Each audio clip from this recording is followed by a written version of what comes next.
Muraho neza nanone, ikaze nanone kuri YouTube channel yacu. Muri aka kanya rero tugiye kubaganiriza ku bimenyetso byakwereka umugore utwite ko yaba ari hafi kubyara cyangwa se ko igihe cyo kubyara nyine kuri we cyaba cyegereje. Niyo sije tugiye kuganira muri aka kanya kubera ko hari ingingo yabajijwe n'abakunzi benshi. Birashoboka kwenda nawe waba utwite ariko ukabushidikanya ukawibaza ati se nzabyara ryari cyangwa n'iki kizanyereka ko igihe cyo kubyara cyegereje. Ubwo by'umwihariko birumvikana nyine bya bindi bita ibise, ukeneye kumenya se ngo ibise biza ryari cyangwa n'iki kizanyereka ko mfite ibise cyangwa se ibise nzabitandukanya n'imigendo. Tuzi ko ari byo bita imigendo bibaho ku badamu bamwe na bamwe bakabyitiranya n'ibise.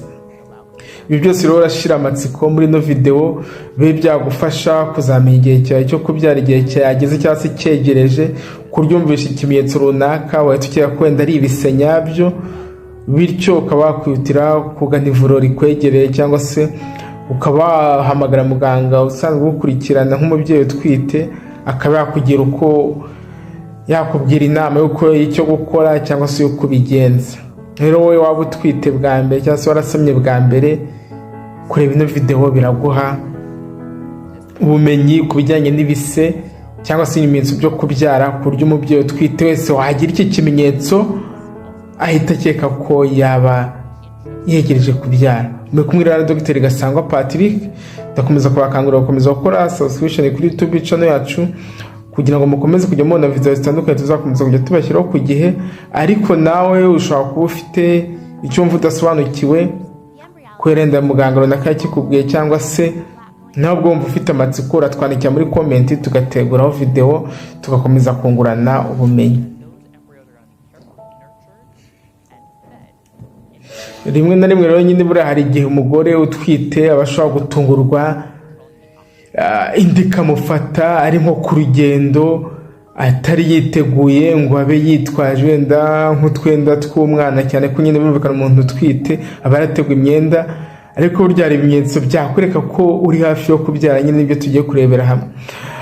Nyine buriya muri rusange umugore utwite yari hafi kubyara hari ibimenyetso runaka yenda agenda agaragaza bishobora kumwereka ko igihe kigeze, ndetse ibyo bikaba byamufasha kwitegura no gutegura iby'ibanze nk'imyenda y'umwana, ndetse no kujya kwereka kwa muganga ko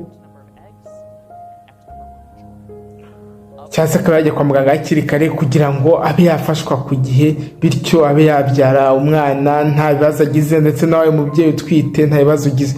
Tuzi ko kubyara mu rugo bitakemewe kubera ko bishyira mu kaga umubyeyi ugiye kubyara ndetse n'umwana, bishobora kubaviramo urupfu bombi.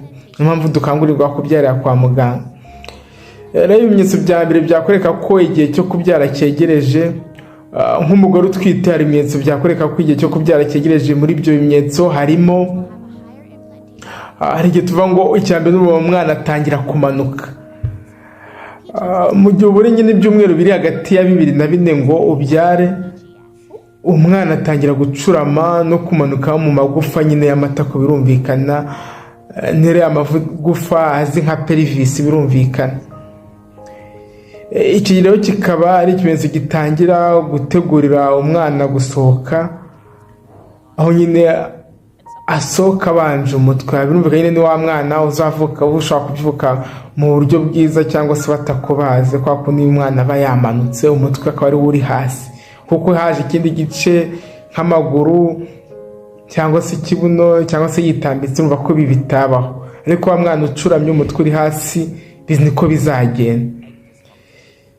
Ibi rero uzabibwirwa nuko umubyeyi nyine wowe mubyeyi uzatangira kwihagarika inshuro nyinshi ku munsi zijyanye wari usanzwe wihagarika, kubera ko wa mutwe w'umwana umanuka ujya hasi ubyiga uruhago. Tuzi ko nabwo aba ariho ruba ruri, no muri uko kubyigwa k'uruhago bikazatuma nyine inkari zije mu ruhago ushaka kumva nyine ushaka kwihagarika kenshi, ushaka kuzisora, kubera ko ntabwo uruhago rwawe ruzaba rugifite kapasite yo kwakira inkari nyinshi.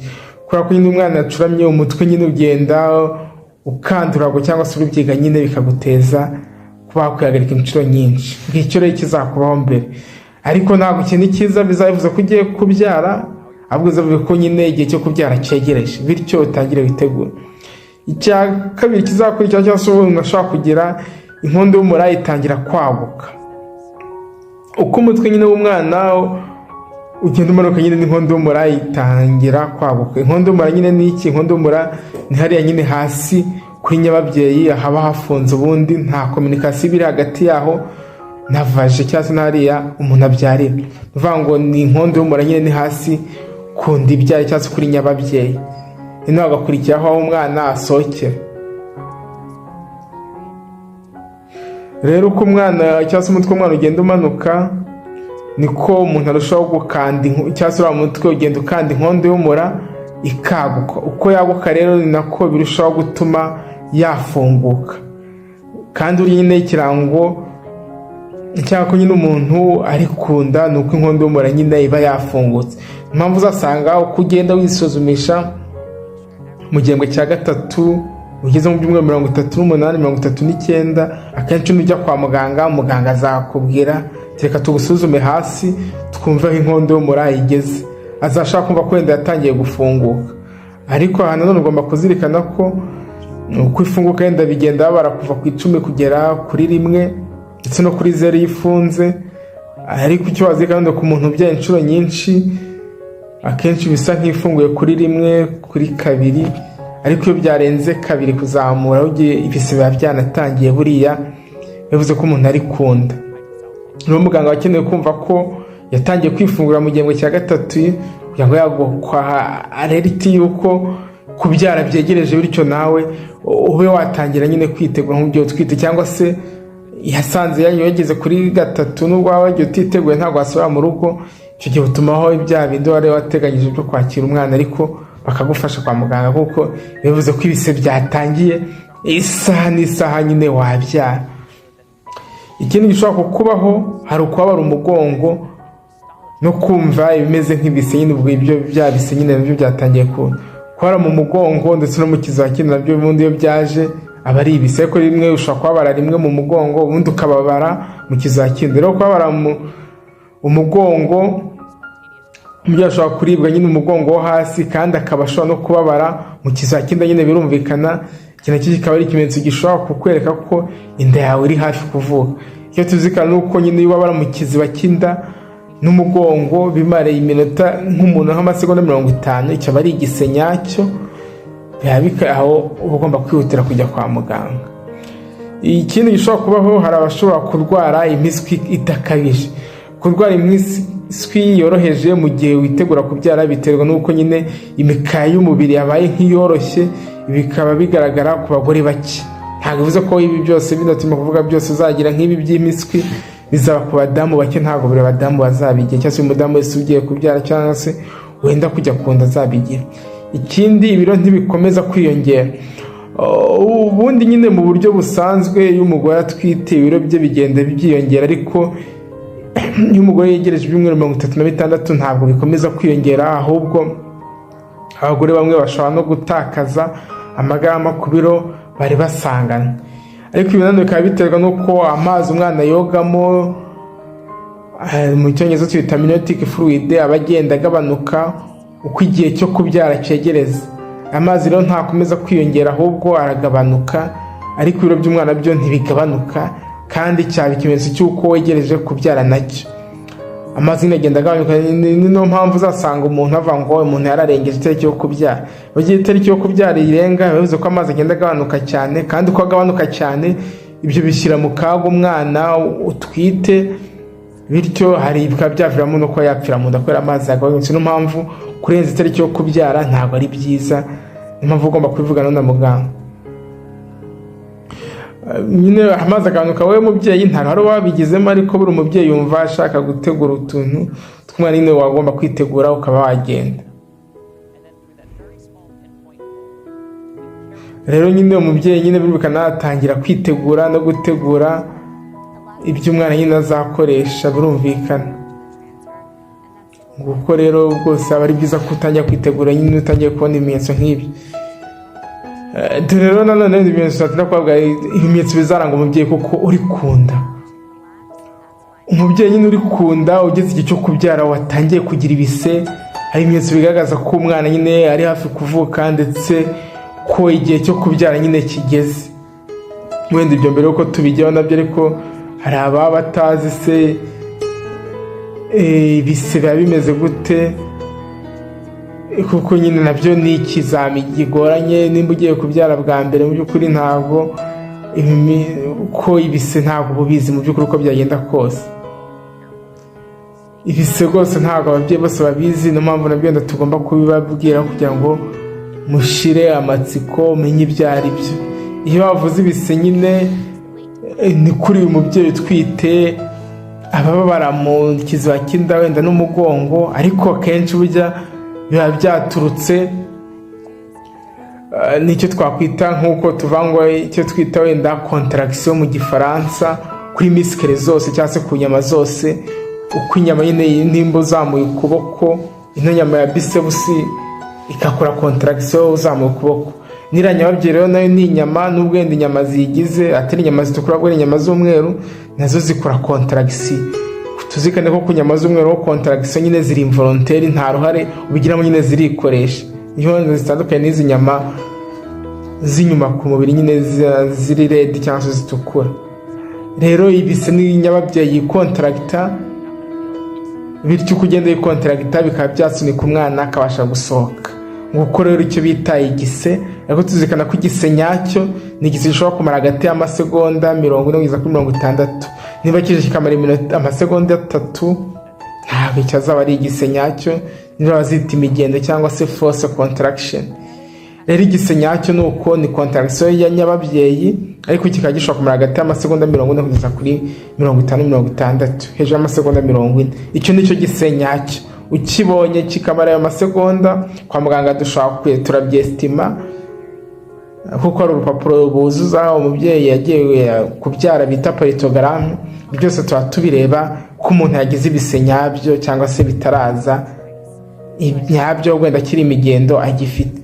Byose rero turabireba rwose, kuko bidufasha mu kuba twafasha umubyeyi uri ku nda, birumvikana, kuko biradufasha mu gukontora, mu gusiriveya umubyeyi uri ku nda. Rero ibimenyetso by'uko cyangwa se uzanga umubyeyi uri ku nda cyangwa se hafi kubyara azumva ibise byinshi kandi bifite imbaraga, nibyo nababwiraga. Ibi ni ibise nyine cyangwa se ni ububabare bukomeye umubyeyi yumva nyine mu gihe ari ku nda, kubera ko biba biryana cyane. Niyo mpamvu tuzabavuga ngo igise kiraryana, kandi koko kiraryana cyane kandi bifata mu nda. Ibise kandi nibyo bisunika umwana bigatuma asohoka.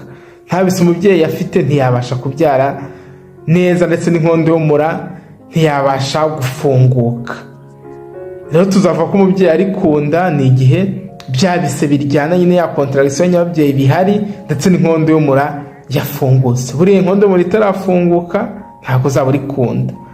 Gufunguka kuvuga ngo yafungutse ni uko bageze kuri 4 kuzamuka. Inkondo y'umura yageze kuri 4, bya bipimo muganga apima ko ngo uri kuri 4, uri kuri 6. Nimba yageze kuri 4, icyo rwose uzaba uri ku nda witegura kubyara. Bivuga ngo umubyeyi kuri reba cyangwa se kuri travail, uwo mubyeyi rwose inkondo y'umura yafungutse kujya kuri 4 afite ibise bimara hejuru y'amasegonda 40 biryana, igise kiraryana, uwo mubyeyi rwose azaba ari ku nda. Ikindi kibaho, isuha irameneka.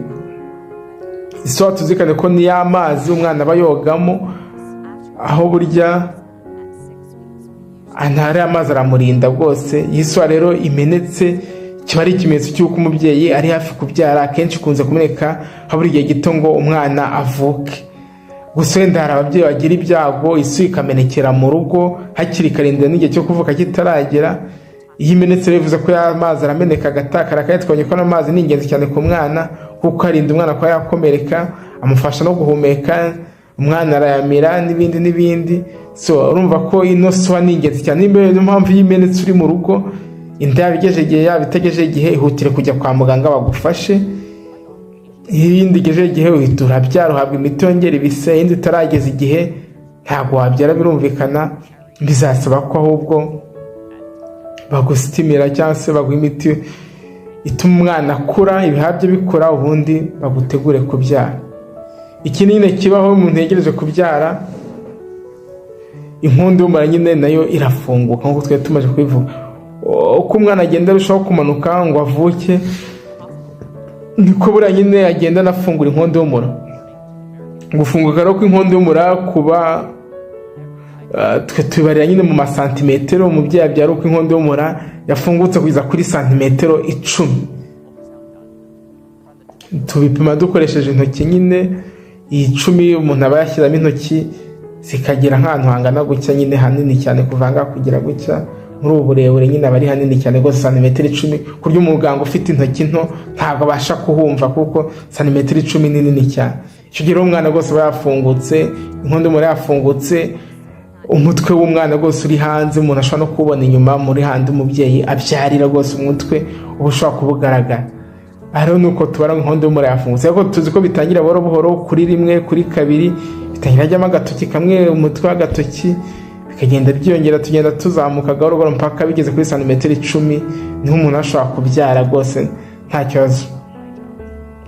Ikindi rero kizaba nyuma yo gufunga kw'inkondo y'umura yageze ku 10, urumva ko nta kabuza rwose kubyara bizabyegereje. Umubyeyi yumva ashaka kwituma, uko ibise biza bifite ingufu umwana akamanuka, niko umubyeyi yumva ashaka kwituma. Ibi bikaba ari ikimenyetso cy'uko umwana arimo kumanuka neza ngo avuke. Wewe mubyeyi rero utwite cyangwa se ugeze igihe cyo kubyara ukumva ushaka kwituma, inkondo y'umura yafungutse, ntabwo twemera kujya ku musarane kwa muganga ahubwo cyangwa se mu bwiherero, ahubwo umuganga avuga ati itumiraho, kuko uko umubyeyi utwite yakwituma rwose agiye kubyara ni ikimenyetso cyiza. Haravuga ngo ni sinye nziza rwose, bivuze ko umwana arimo kumanuka. Uko wituma ni nako umwana amanuka rwose. Icyo gihe niyo mpamvu bitemerewe kujya mu bwiherero inkondo y'umura yafungutse cyane, kuko ushaka kugira ibyago n'umwana akaza ukamuta mu bwiherero. Ibyo rero turabyirinda, niyo mpamvu tuvuga ngo itumira aho uri. Ikindi gishobora kubaho, umubyeyi azabona amaraso. Umubyeyi nyine ashobora kubona amaraso aje ariko atari menshi, ahanini bikaba nyine nacyo ni ikimenyetso ko umwana ari hafi kuvuka. Amaraso hari n'igihe ashobora kuza ari menshi, ariko hari n'igihe bishoboka kuba ari ikimenyetso kibi, ariko mu gihe ari kwa muganga nta mpungenge ukwiye kugira, kubera ko iyo hari ikibazo abaganga barakibona, birumvikana mbere cyane gishobora kuva. Akenshi niyo ari amaraso aje ari menshi, bivuze ko ingobyi yomotse, mu cyongereza tubyita placenta abruption. Ingobyi iyo yomotse ari ikimenyetso kibi cyane, kuko bivuze ko umwana atikimo kuba atazabasha kubona intungamubiri akeneye, bityo kubyara neza icyo gihe ntibizakunda, amaraso igihe azaza ari menshi. Aho kuza ari duke ntacyo bitwaye rwose, nk'ikimenyetso cy'uko wenda kubyara. Rero rwose ntimugahangayike, ariko iyo uri kwa muganga uba ugomba gufashwa. Impamvu tugakangura kwihutira kujyayo igihe ubonye ikimenyetso udasobanukiwe kandi utwite. Wenda hari n'ibibazo nyine abantu bamwe bagenda bibaza, mwakoze kujya mutubaza ati se mu gihe umuntu abonye ibimenyetso byo kubyara ni ngombwa kwihutira kujya kwa muganga? Igisubizo nyine ni byiza ko umubyeyi ahora yiteguye mu gihe cyose ubonye ikimenyetso. Muri bino twagiye tuvuga haruguru, ni ngombwa ko umubyeyi yihutira kwa muganga. Inama nyine zizatangwa n'abaganga zivuga kuri ibi bimenyetso byose umubyeyi abonye agomba kujya gusobanuza n'abaganga kugira ngo asobanukirwe, kuko gishobora kuza ukabinegereja, ariko mu by'ukuri ko byarabyegereje ugashiduka kubyariye mu rugo, bityo bikakongera ibyago kuri wowe ndetse n'umwana wabyaye, kandi undi ujya kwa muganga bari kubafasha bikagenda neza. Turundi ibimenyetso bibi ku mubyeyi utwite. Hari ibimenyetso mpuruza ku mubyeyi utwite, mu gihe abibonye ni byiza kwihutira kwa muganga ako kanya kugira ngo uhabwe ubufasha bwose. Muri ibyo bimenyetso harimo kumara igihe kigeze ku minsi 3 utumva umwana akina. Biriya twise gukina k'umwana ni ingenzi. Kumara iminsi irenze 2 cyangwa 3 utamwumva, yihutira kujya kwa muganga, kubera ko bishobora kuba ikimenyetso cy'uko umwana yapfiriye mu nda, cyangwa se umutima utarimo gukora neza, cyangwa se hari ikibazo afite, cyangwa se wenda amazi yabaye make. Ikindi, kubona amaraso menshi, kuva amaraso ku mubyeyi utwite mu gihembwe cya 3 ni ikimenyetso mpuruza, nacyo ihutire kujya kwa muganga. Ikindi, so yamenetse igihe cyo kubyara kitaragera, nabwo kuri nabivuze haruguru, ihutire kujya kwa muganga. Ikindi, kubabara mu nda bikabije, nabwo ihutire kujya kwa muganga, kuko ushobora usanga ari ibise ariko utabizi. Ikindi, kumva uribwa umutwe, ufite isereri cyangwa se ukabyimba ibirenge, bino ari ibimenyetso by'umuvuduko ku mubyeyi utwite twita preeclampsia. Wenda nabyo nigeze kubikoraho video, ariko ubibonye ihutire kujya kwa muganga.